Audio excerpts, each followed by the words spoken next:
প্রিয় দর্শক, স্বাগত জানাচ্ছি ভোরের কাগজ থেকে। আপনাদের সাথে আছি আমি যুবরাজ ফয়সাল। এই মুহূর্তে আমরা রয়েছি পল্টন ময়দানে 3 দিক থেকে সংঘর্ষ চলছে, অর্থাৎ প্রেস ক্লাবের দিক থেকে হাইকোর্টের প্রাঙ্গণে সেইখানে একদল আন্দোলনকারী রয়েছে এবং আরেক দল আন্দোলনকারী রয়েছে বাইতুল মোকাররমের ওইখানে, আরেক দল আন্দোলনকারীরা রয়েছে কাকরাইল মোড়ে। আমরা যদি দেখাই যে হচ্ছে এই মুহূর্তে আন্দোলনকারীদের অবস্থান, অর্থাৎ কাকরাইল মোড়ে তারা কিন্তু হয়তো ব্যারিকেড দিয়ে আন্দোলন করছে। কোটা সংস্কারের যে আন্দোলনে ডাক দিয়েছিল হলো ছাত্রছাত্রীরা, সেই আন্দোলন কিন্তু আজকে প্রায় বেশ কয়েকদিন গড়িয়ে গেছে।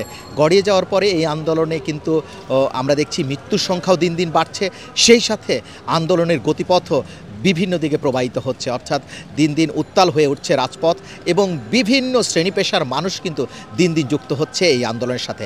একটা সময় এই আন্দোলন ছিল শুধুমাত্র শিক্ষার্থীদের আন্দোলন, দিন যত গড়াচ্ছে তত এই আন্দোলনের সাথে সম্পৃক্ত হচ্ছে বিভিন্ন শ্রেণী পেশার মানুষও, কারণ তাদের একটাই দাবি কোটা সংস্কার।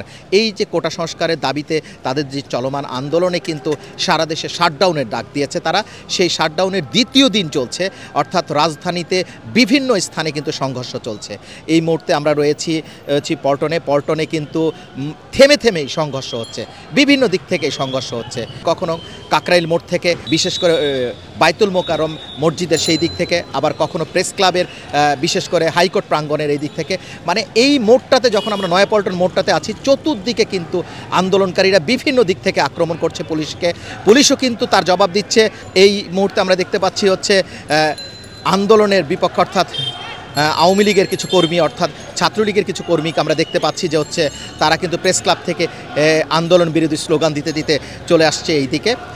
এই যে আন্দোলন, ত্রিমুখী সংঘর্ষ আন্দোলনকারীদের সাথে পুলিশে চলছে, কখনো টিয়ার সেল নিক্ষেপ, কখনো গুলি, কখনো রাবার বুলেট, কখনো আবার সাউন্ড গ্রেনেড ফাটিয়ে পুলিশ কিন্তু এই আন্দোলনকারীদের দমানোর চেষ্টা করছে।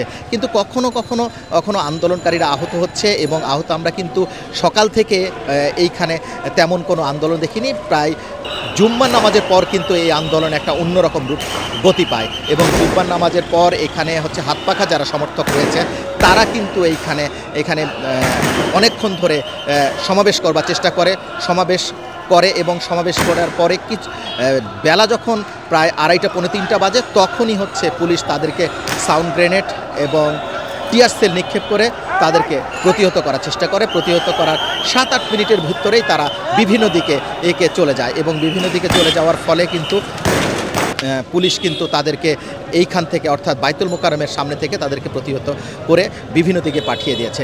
আমরা দেখতে পাচ্ছি আওয়ামী লীগের একটা মিছিল, তারা কিন্তু মিছিল নিয়ে এসেছে এই দিকটাতে এবং হচ্ছে তাদের মিছিল নিয়ে এই যে আমরা আপনাদেরকে যদি দেখাই বাইতুল মোকাররমের সামনে, যেখানে রণক্ষেত্র আমরা কিছুক্ষণ আগেই দেখলাম, সেখানে একজন গুলিবিদ্ধ হয়েছে, তার রক্তাক্ত দেহ নিয়ে যাওয়া হয়েছে হাসপাতালের দিকে এবং সেখানে কিন্তু রক্ত পড়েছিল।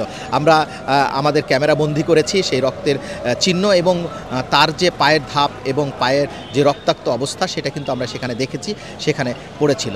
তো এই যে বিশেষ করে বাইতুল মোকাররম, কাকরাইল এবং হচ্ছে হাইকোর্ট প্রাঙ্গণ, এই 3 দিক থেকে আন্দোলনকারীরা আজকে শুক্রবার জুম্মার নামাজের পর এই সংঘর্ষে লিপ্ত হয় পুলিশের সাথে। পুলিশ কিন্তু টিয়ার সেল নিক্ষেপ করে এবং হচ্ছে সাউন্ড গ্রেনেড গুলি করে তাদেরকে নিবৃত করার চেষ্টা করেছে, কিন্তু এখন পর্যন্ত তারা কিন্তু বিভিন্ন জায়গায় তাদের আন্দোলন কার্যক্রম চালিয়ে যাচ্ছে। এই যে বেলা গড়িয়ে সন্ধ্যার দিকে এগিয়ে যাচ্ছে, কিন্তু এখন পর্যন্ত কিন্তু কোনো পক্ষই এখান থেকে স্থান ত্যাগ করেনি।